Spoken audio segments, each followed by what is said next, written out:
Thanks for staying with News at Prime tonight. The Department of Labour has published a notice in the Government Gazette. They're seeking to recognise people in the film and television industry as employees. The South African Guild of Actors has been calling for reforms, particularly in that creative industry, for some time. They plight highlighted earlier this year when actress Vatiswa Ndaga penned an open letter to the Minister of Arts and Culture raising concerns about bullying and exploitation. The Guild's Jack Devnarain joins me in studio for more on this. Jack, good evening, and thank you so much for your time. Thank you. This issue was gazetted on the 11th of December. I wonder, is it an early Christmas gift for the creative industry, or how have you received this Government Gazette? It feels like a gift already, yes. A wonderful surprise, although the work that has gone into it has been going on for many years. Yeah. So this for us is an acknowledgement by the Department of Labour that our calls have been heard, that they have been taken seriously, that every time we pointed to the exploitation and the injustice, that the department has been looking at this very carefully, and not just to hear us, but also to find what are the opportunities to try and resolve them. What it also says, very importantly, is that the work is just beginning. It means that we're going to have to take an existing set of labor laws and allow them to work within our industry that is not going to be simply a cut and paste.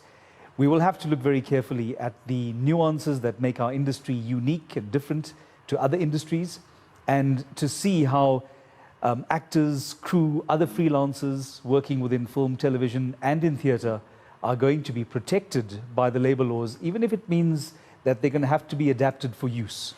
That's really where the toughest work is going to have to be, right? Because when you look at some of the labor laws already that the department is drawing on, you have the National Minimum Wage Act, you have the Compensation for Occupational Injuries, the Basic Conditions of Employment Act, and yet we know that this industry is quite versatile, and the kind of work that one is doing on the day-to-day is not necessarily the same. And so even on an issue as basic as national minimum wage, how do you begin to have that conversation for these multiplicity of roles in the industry?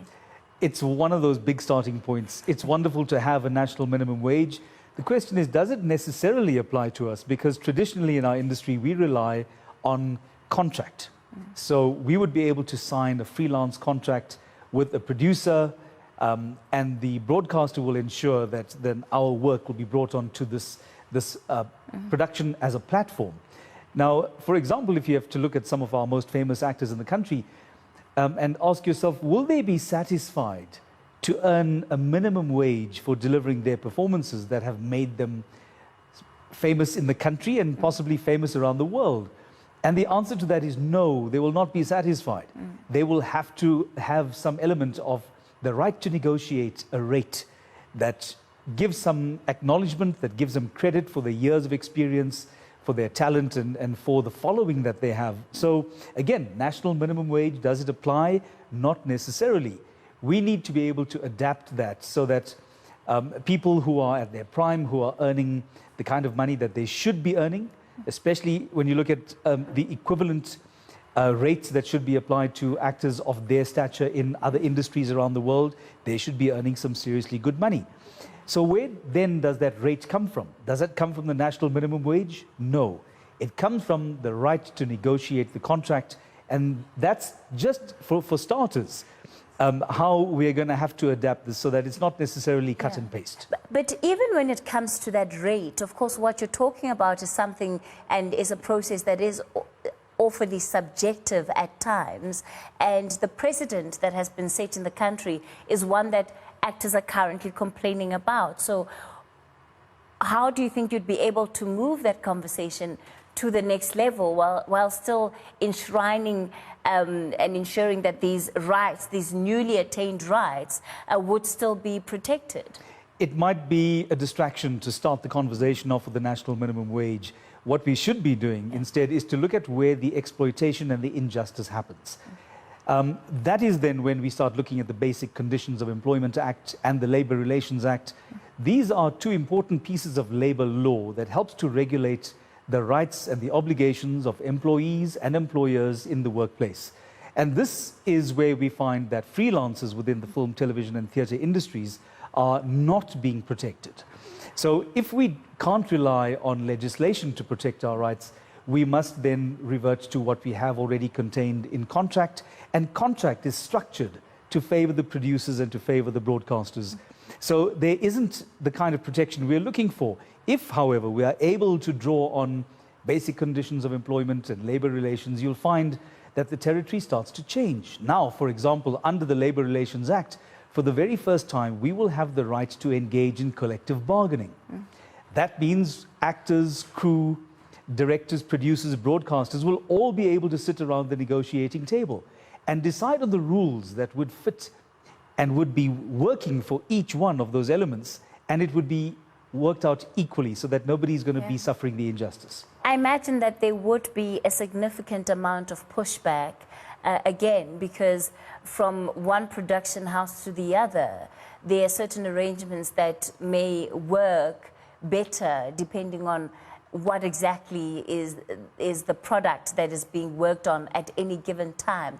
So given how individual the experience might be to a particular production company, how do you begin to take that and, I think, come up with basic concepts that, or basic template that would apply across the board? You're so right. We have found production companies working under an SABC commission, for example, that will take the standard freelance actors contract and redraft the entire thing so that it's structured to favor the producer and not the actor.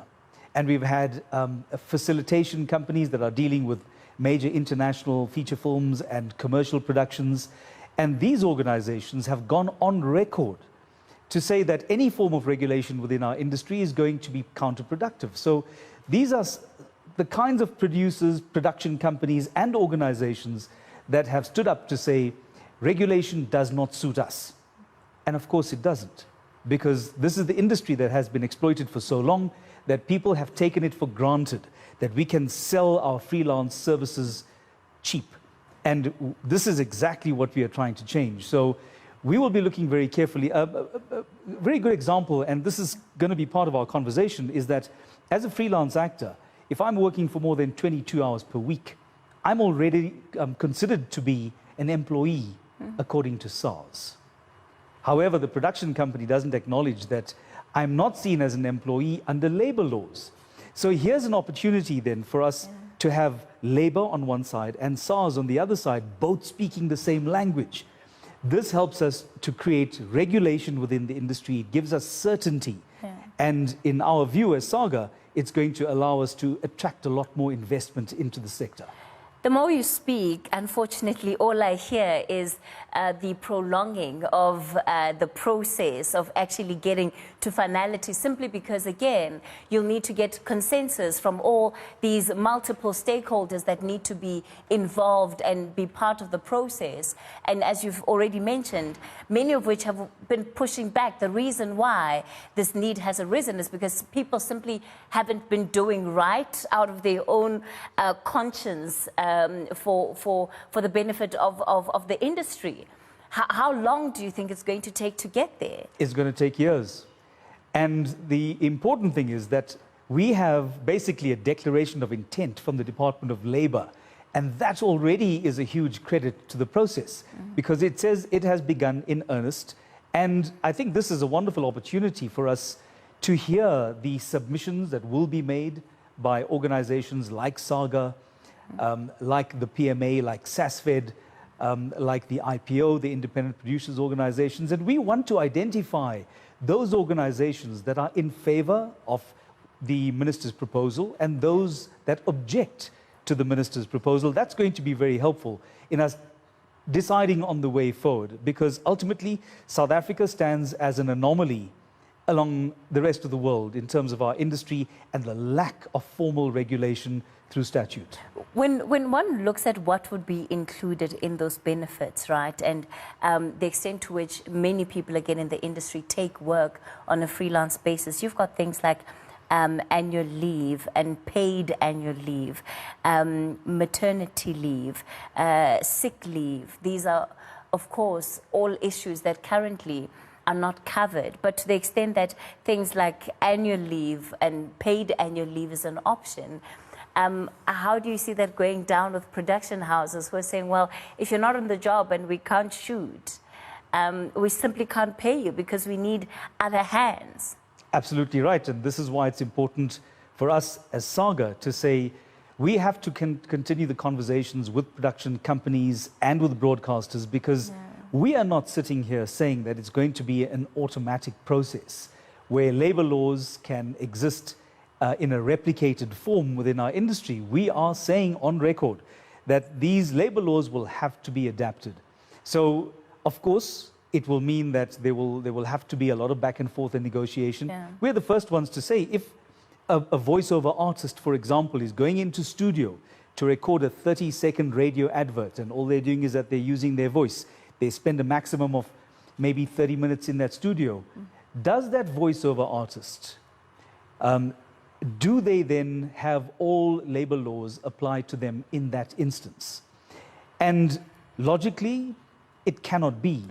So how then do we adapt it so that this person is protected in some way, that they are not being exploited in the ways that they have been traditionally? How do we adapt leave, as you point as an example? If I'm contracted to a production for 3 months, to what extent am I allowed to apply for leave or to take sick leave? And these are not automatic answers. This is the start of the process, and I think the minister has kicked it off. Look, I think you certainly have your work cut out for you as an industry, and we'll be waiting then to look at the submissions that yourselves and other organizations will be making to the Department of Employment and Labour. And of course, they have 60 days to make those submissions. And as you hear, it's not a process that's going to happen independently. It'll certainly need the buy-in of multiple stakeholders, at least to get it off the ground. But certainly an important conversation for the creative industry in South Africa.